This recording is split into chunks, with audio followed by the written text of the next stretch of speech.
dus van mond tot mond. Gezien door Jan en alle mannen zwoer gebeurt historie rond. Een peert zo weer een blank, wist niet dat s'avonds door het deur ging. Men hoort de hoeven klinken klaar en zeder in het leeuwde. Als kind of hoog aan mijn peer, van wees dat peertje paard. En dan zong hij. Het is het peertje van het melken van de man, dat s'avonds door de deur ging. Zo gauw de klok, het 12 uur slecht. En heel de s'avonds, dat was al laat, ik loerde aan de vensterhoek. En of ik soms het peertje zag, mijn neus geplakte aan de hoek. En zag dan mijn pa op bed, dan vroeg ik met een braaf gezicht. En kunt het peertje wel eens slapen op mijn pa, dan rust niet.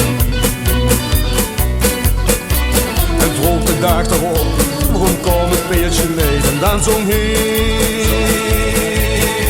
Bosjes de broer van het melken van de man, met een mensje dat door de deur ging.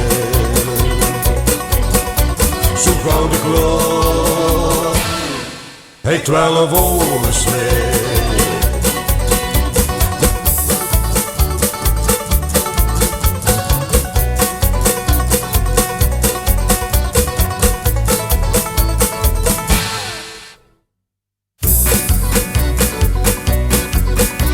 De tijd van toen die is voorbij, maar s'avonds loer ik naar de maan.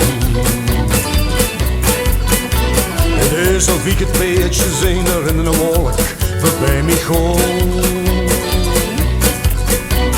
En op dat peert dat zit het een met golvend haar zo jong en schoon.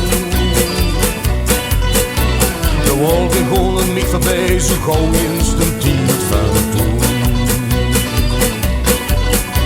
Wat vroeg ik mijn peer, hoe gaat het peer nog toch? En dan zong hij. Het is het peertje van het melken van de man, dat wie de tijd voorbij is geeft. Zo gauw de klok, het 12 uur slecht.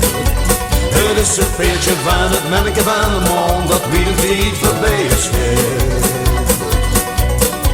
Het is het peertje van het melken van de man, dat wie de tijd voorbij is geeft. Het is het peertje van het melken van de man, dat wie een tijd voorbij is geeft.